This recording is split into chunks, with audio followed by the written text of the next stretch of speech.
আপনারা জানেন আগামী 14 ফেব্রুয়ারি অর্থাৎ শুক্রবার দিবাগত রাত পবিত্র শবে বরাত।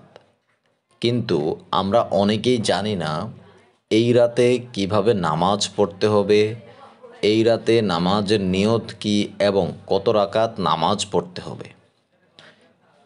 এই শবে বরাত উপলক্ষে একটা রোজা যদি আপনি রাখেন, আল্লাহ তাআলা এই রোজার ওসিলায় আপনার জীবনের সমস্ত গুনাহগুলি মাফ করে দিবেন। কিন্তু আমরা অনেকেই জানি না এই রোজা কবে রাখব।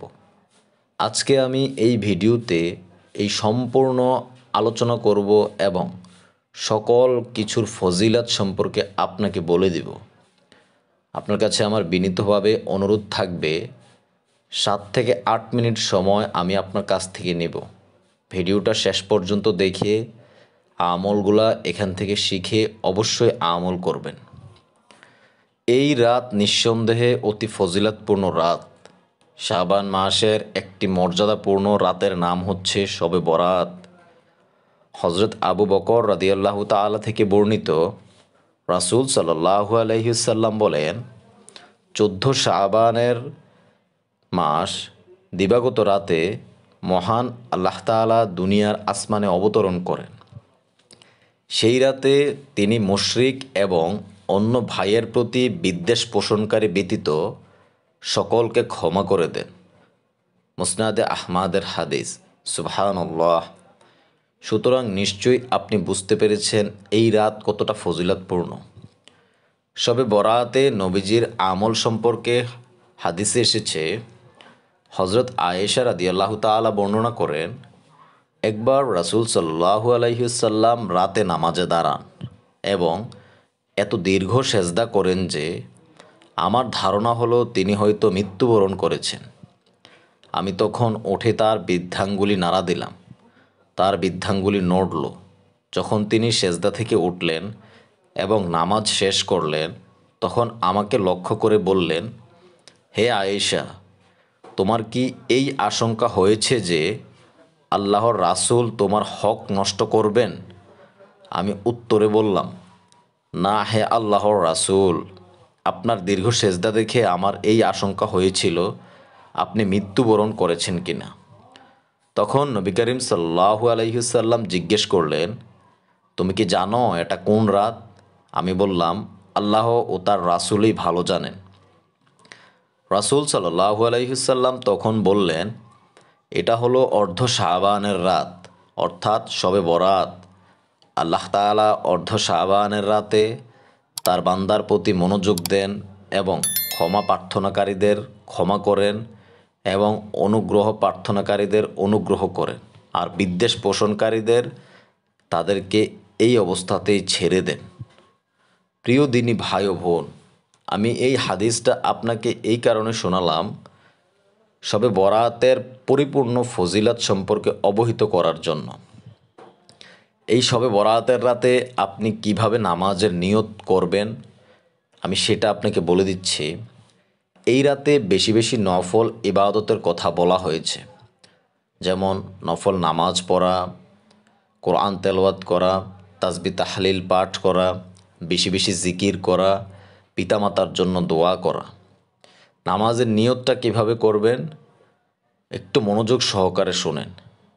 নাওয়াইতু আন উসালিয়া লিল্লাহি তাআলা রাকাতাই সালাতি লাইলাতিল বারাতিন নাফলি মুতাওয়াজ্জিহান ইলা জিহাতি কাবাতিশ শরীফাতে আল্লাহু আকবার।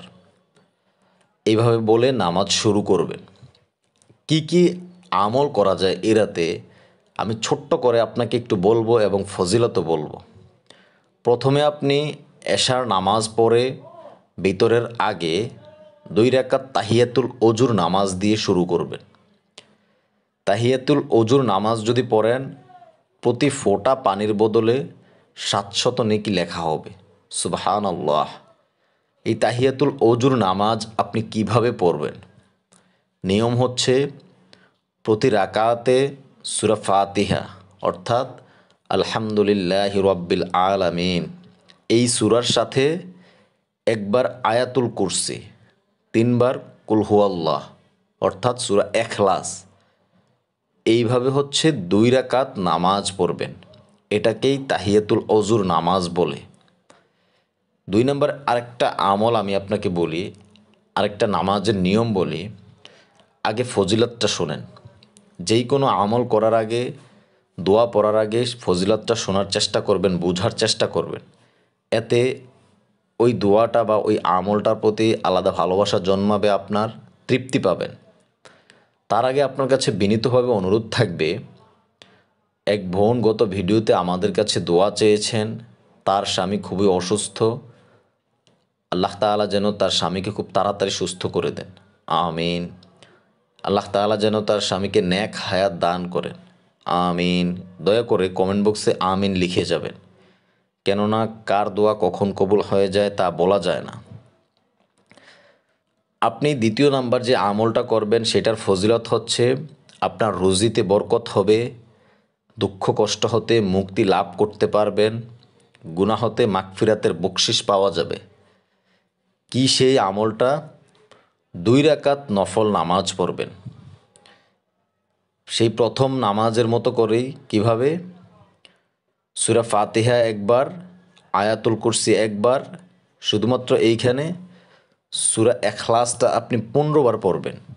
তারপর সালাম ফেরানোর পরে 12 বার দুরূদ শরীফ পাঠ করবেন। ইনশাআল্লাহ এই নামাজের বদৌলতে আল্লাহ তাআলা আপনার রুজিতে বরকত দিবেন, দুঃখ কষ্ট থেকে দূর করে দিবেন, গুনাহ থেকে মাগফিরাতের বকশিশ পাবেন আপনি।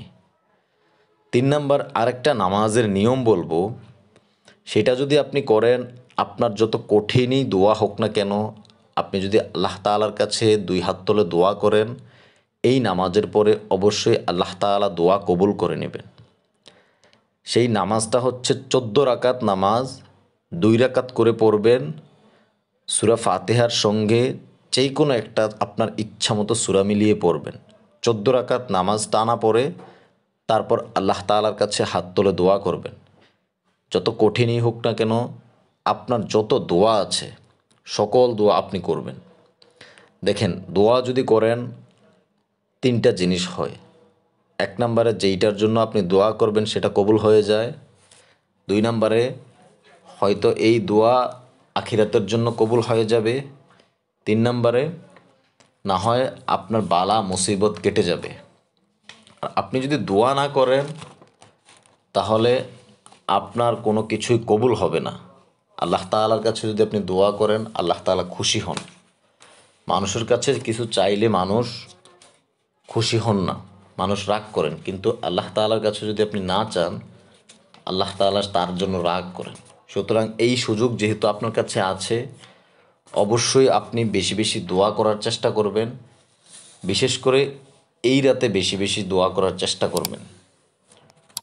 হাদিসে এসেছে, যে ব্যক্তি বেশি বেশি দোয়া করে, নবী সাল্লাল্লাহু আলাইহি ওয়াসাল্লাম বলেন, তার জন্য আল্লাহর রহমতের খাজানা খুলে দেওয়া হয়। সুবহানাল্লাহ। শেষে নবী করিম সাল্লাল্লাহু আলাইহি ওয়াসাল্লাম বলেন, যেই গজব নাজিল হয়েছে সেই গজবের জন্য দোয়া কার্যকরী, এবং যেই দোয়া নাজিল হয়নি তার জন্য দোয়া কার্যকরী। সুতরাং দোয়ার পাওয়ার অনেক, বেশি বেশি দোয়া করেন। আর শবে বরাতের রোজা হচ্ছে 15 তারিখ, অর্থাৎ শনিবার, 14ই দিবাগত রাত শবে বরাতের রোজা 15 তারিখ শনিবার। একটা রোজা রাখবেন, শুধুমাত্র একটা রোজাই নবী করিম সাল্লাল্লাহু আলাইহি ওয়াসাল্লাম রেখেছেন। আপনার কাছে আমার বিশেষভাবে অনুরোধ থাকবে, আপনি যদি আমার চ্যানেলে নতুন হয়ে থাকেন, চ্যানেলটি সাবস্ক্রাইব করে অবশ্যই সঙ্গে থাকবেন। আল্লাহ তাআলা আপনাকে ইসলামের জন্য কবুল করে নেক। ছোট ছোট আমলগুলো করার চেষ্টা করেন। ভালো থাকবেন। আসসালামু আলাইকুম ওয়া রাহমাতুল্লাহি ওয়া বারাকাতুহু।